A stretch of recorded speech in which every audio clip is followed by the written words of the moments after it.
বসন্ত ঋতু। এই সময় মন আনন্দে ভরে থাকে। এমন মনে হয় যেন আমরা আকাশে বিচরণ করতে চলে যাই, কিন্তু সেটা তো সম্ভব নয়। সেই জন্য হয়তো আমরা ঘুড়ি ওড়াই, এই ঘুড়িকে নিজেদের প্রতিরূপ মনে করে। এবার অনেক মানুষ আছেন যারা ঘুড়ি ওড়ান, কিন্তু এই কর্মের সারমর্ম কি সেটা কজন বুঝতে পারেন? আপনি এটা মনে করুন যে আপনি হলেন সেই ঘুড়ি, আর এই সুতো যিনি ধরে রয়েছেন তিনি হলেন পরমাত্মা। আর এই সুতো যেখান থেকে শুরু হয় সেই লাটাই হলো আমাদের কর্মচক্র। এবার আপনি নিজেই অনুমান করুন যে এই উড়ান কার ওপর নির্ভরশীল? পরমাত্মার ওপর আর আপনার কর্মের ওপর। যদি পরমাত্মা আপনার হাত ধরে থাকেন, আপনার সাথে থাকেন, যদি আপনি শুভ কর্ম করতে থাকেন, আপনি এই আকাশে উড়তে থাকবেন। কিন্তু কোথাও কোথাও যদি পরমাত্মার সাথে এই বন্ধন ছিন্ন হয়, আপনার কর্মচক্র খারাপ হয়ে যায় বা থেমে যায়, তাহলে আপনার এই ঘুড়ি কেটে যাবে আর দূরে কোনো গাছের ডালে গিয়ে আটকে যাবে। তাই শুধুমাত্র ঘুড়ি ওড়াবেন না, তার থেকে শিখুন, পরমাত্মার সাহচর্যে থাকুন, সবসময় শুভ কর্ম করতে থাকুন আর সবসময় এই আকাশে উড়তে থাকুন। আসুন আর আমার সাথে ভালোবেসে বলুন, রাধা রাধা। কখনো এটা ভেবে দেখেছেন কোনো বিশেষ স্থানে বা বিশেষ পরিস্থিতিতে সব থেকে বেশি গুরুত্বপূর্ণ কি হতে পারে? যদি শরীরের কথা বলি তাহলে সব থেকে বেশি গুরুত্বপূর্ণ হলো মস্তিষ্ক আর মন।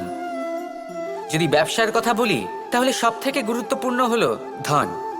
রাজ্যের বিষয়ে কথা বললে সব থেকে গুরুত্বপূর্ণ হলো রাজা। আর সমাজের কথা যদি বলি তাহলে সব থেকে গুরুত্বপূর্ণ হলো আমাদের গুরু। এবার এই সব গুরুত্বপূর্ণ কারণ এদের হাতেই সব থাকে।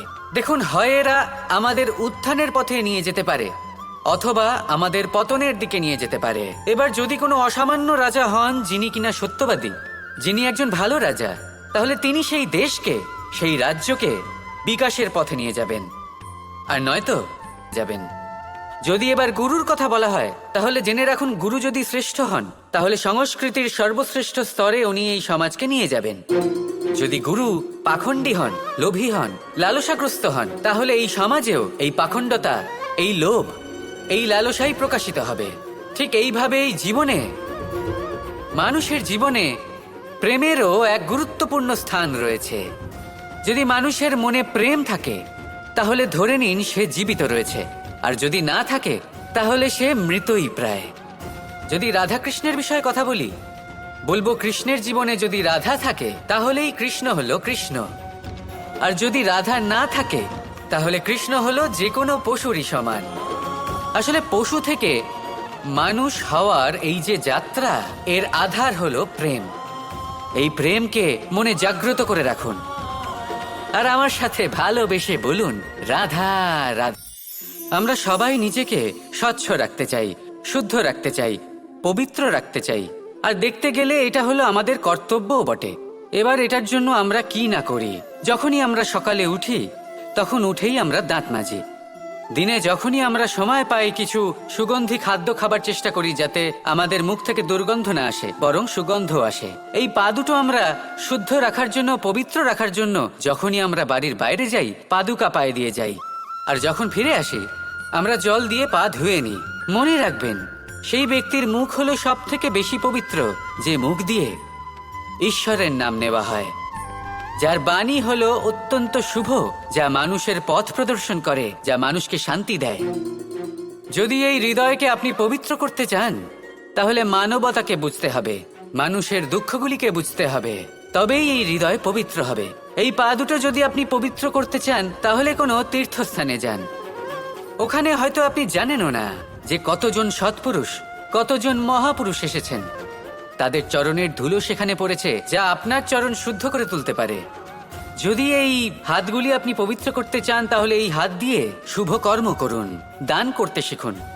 আর যদি এই আত্মা আপনি পবিত্র করতে চান, একটাই বিকল্প আছে, প্রেম, শুদ্ধ নিঃস্বার্থ প্রেম।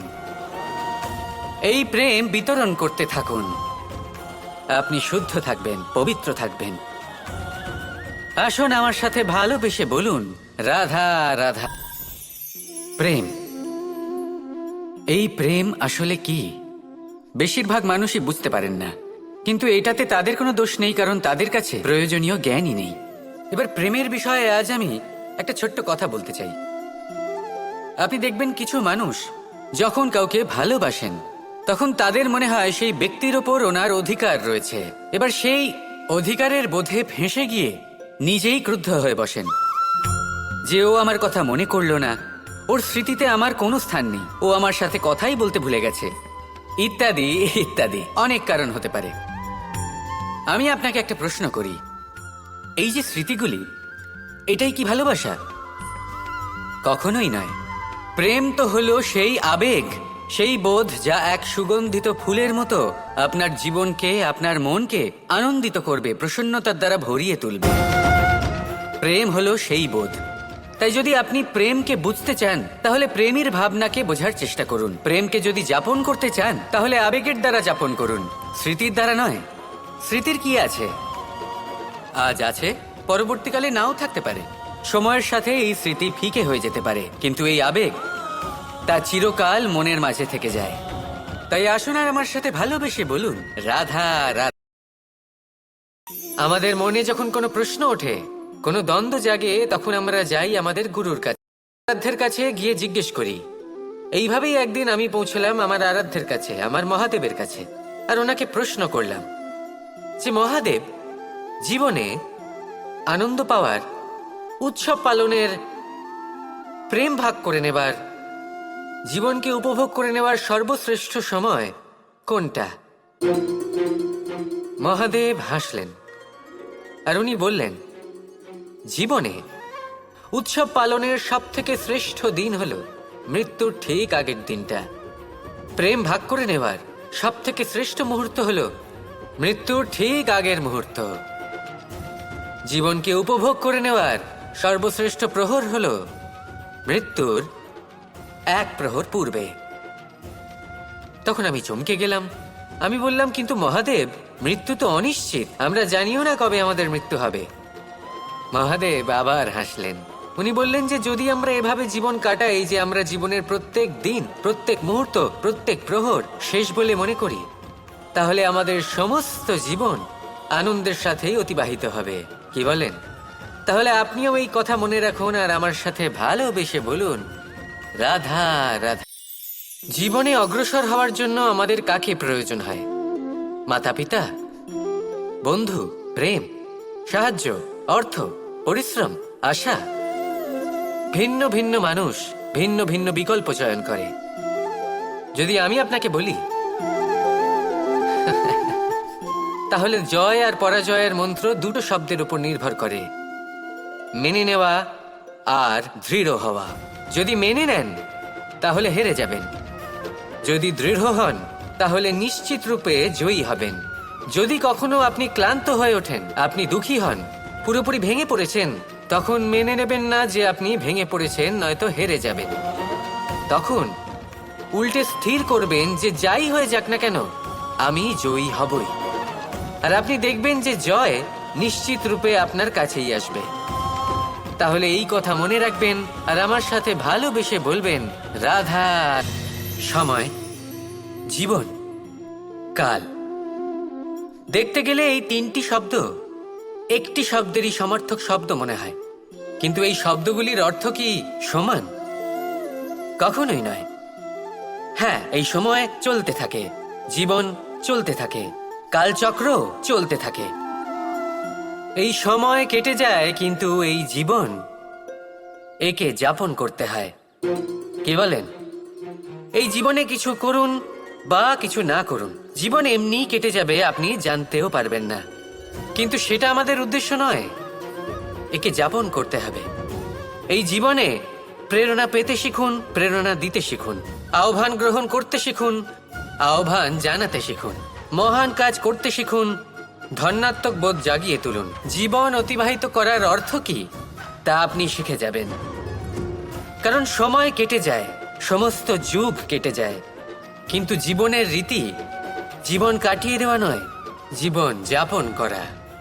এই জীবন সম্পূর্ণরূপে অনুভব করতে হবে। নতুন পথ। এবারে যদি এই জীবন বাঁচার সময় একবার ভেবে দেখুন, যদি মনে প্রেম থাকে, সদ্ভাবনা থাকে, তাহলে কি হবে? এই জীবনকে বাঁচার অনুভূতিটাই অন্যরকম হয়ে যাবে। একটা আনন্দময় অনুভূতি লাভ করবেন। তাহলে এটাই করুন আর আমার সাথে ভালোবেসে বলুন, রাধা রাধা। আপনি কি কখনো কোনো জলের ধারা দেখেছেন? তার সামনে যতই মাটি থাকুক না কেন, যতই কাদা থাকুক না কেন, যখন এই জলের ধারা বইতে আরম্ভ করে দেয়, তখন এই কাদাকে নিজেই ধুয়ে নিয়ে যায়। ওই কাদাকে ধুয়ে দেয় এবং নিজের পথ নিজেই তৈরি করে নেয়। তাহলে আপনিও এরকম জলের মতো হয়ে উঠুন। যদি হয়ে উঠতে পারেন, তাহলে নিজের মনের, নিজের ভাবনার, নিজের জীবনের যত অনাবশ্যক তত্ত্ব আছে, অনুপযোগী অংশ রয়েছে, অর্থাৎ অপরিষ্কার অংশ রয়েছে, তা নিজে থেকেই নির্মল হয়ে উঠবে। আর যেরকম জলের ধারা কখনো থেমে থাকে না, সব সময় বয়ে চলে, সেইভাবে আপনিও কখনোই থামবেন না। সবসময় বয়ে চলুন, এগোতে থাকুন। পথে যদি অনেক বিপদ আসে, সমস্যা আসে, থামবেন না। তার উপর নিরন্তর প্রহার করুন, নিরন্তর প্রয়াস করুন আর অগ্রসর হন। আপনি ভেবে দেখুন, এই জলের ধারা কখনো থেমে থাকে না, সবসময় বয়ে চলে। বিপদের সম্মুখীন হয়ে তাকে সাথে বয়ে নিয়ে চলে। সেই জন্য জলের ধারা, প্রবাহমান এই ধারা, এর থেকে কখনো দুর্গন্ধ আসে না। এতে কখনো ময়লা জমতে পারে না, বরং পালিত হয় সুন্দর প্রাণবন্ত জীবজন্তু, যেমন সুন্দর ছোট মাছ।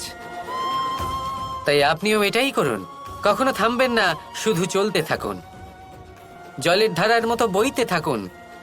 আপনি আপনার লক্ষ্য অবশ্যই খুঁজে পাবেন, আর তার সাথে নিজের অন্তরের যে মালিন্য রয়েছে, তা আপনি নিজেই নিজের থেকে দূরে করে দেবেন। তাহলে আসুন আর আমার সাথে ভালোবেসে বলুন, রাধা। এবার অনেক সময় মানুষের মনে এরকম প্রশ্ন আসে যে এই সংসারে সব থেকে বড় বিপদ কি? কেউ বলে ধর্ম সংকট, আবার কেউ বলে প্রাণের উপর আসা সংকট। প্রত্যেক মানুষের জীবনে বিভিন্ন সংকট আসে, আর এই সমস্ত সংকট অত্যন্ত বিচিত্র হতে পারে। এই সমস্ত সংসার হলো সংকট দ্বারা পরিপূর্ণ। ঠিক আছে, আপনাকে একটা উদাহরণ দিই। একজন ধনী ব্যক্তি, এবার ওনার জীবনে সংকট কি হতে পারে? সংকট এটাই যে কেউ তার সম্পত্তি চুরি না করে নেয়, আমরা বুঝতে পারছি। এবার একজন চোর, তার জীবনে সংকট কি হতে পারে? যে চুরি করার সময় সে যদি তার একটা কাশি চাপতে না পারে, তাহলে সে ধরা পড়ে যেতে পারে, ঠিক কিনা? আবার অনেক সময় এমনও হয় যে যার জন্য আমি সংকট, সেও আমার কাছে সংকট। যেমন এই পরিস্থিতিতে দেখুন, সংকট হলো সংকট, এ তো জীবনে থাকবে, কিন্তু এর সম্মুখীন কিভাবে হওয়া যায়? খুব সরল, সব এটার ওপর নির্ভর করে, মনের ওপর। এই মনকে নিয়ন্ত্রণ করলে সব ঠিক থাকবে। এবার যদি ধনী ব্যক্তি মনকে নিয়ন্ত্রণ করে ফেলেন, নিজের অর্থের ব্যবহার শুভ কাজের জন্য, সমাজের সেবার জন্য বিকাশ করতে করেন, ওই অর্থকে একত্রিত করে না রাখেন, তাহলে চুরির সমস্যা সেখানেই কেটে যাবে।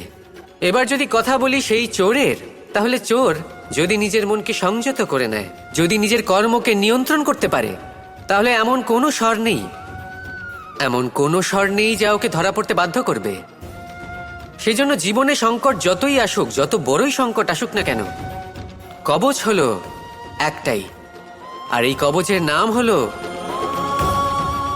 আত্মনিয়ন্ত্রণ। নিজের মনকে নিয়ন্ত্রণে রাখতে শিখুন। এটা নিজের জীবনে প্রয়োগ করে তো দেখুন। যদি আপনি করতে পারেন, তবে আপনি দেখবেন যে সংকট তো জীবনে আসা যাওয়া করে, কিন্তু সেই সংকটগুলির সম্মুখীন আপনি এইভাবে করতে পারবেন। তাহলে সেটাই করুন, আর আমার সাথে ভালোবেসে বলুন, রাধা রাধা। এই দড়িটা দেখুন, ছোট ছোট রেশম দ্বারা তৈরি, এটা সরু সুতো দ্বারা তৈরি হয়েছে এটা, আর এ অত্যন্ত কোমলও বটে।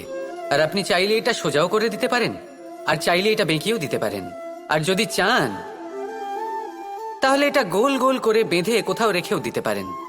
এবার এই কোমল দড়ি যদি কোনো নিষ্ঠুর কঠিন পাথরে বারংবার জড়িয়ে দেওয়া হয়, তাহলেও তাকেও কাটতে পারে, নিজের ছাপ ছেড়ে যেতে পারে, সেটার আকারও বদলে ফেলতে পারে। এবার এর কারণ কি? এর কারণ হলো অভ্যাস আর নিরন্তর প্রচেষ্টা। যদি আপনিও চেষ্টা করেন আর নিরন্তর কর্ম করে যান, তাহলে আপনার প্রারব্ধ পাথরের মতো কঠিনই হোক না কেন, তাতে ভাঙন ধরিয়েও আপনি নিজের লক্ষ্যে অবশ্যই পৌঁছতে পারবেন। একটা গুরুত্বপূর্ণ কথা মনে রাখবেন, সুকর্মের অভ্যাস আর নিরন্তর প্রয়াস, এই হলো সাফল্যের মন্ত্র। তাহলে জীবনে এই মন্ত্র আনুন আর আমার সাথে ভালোবেসে বলুন, রাধা রাধা।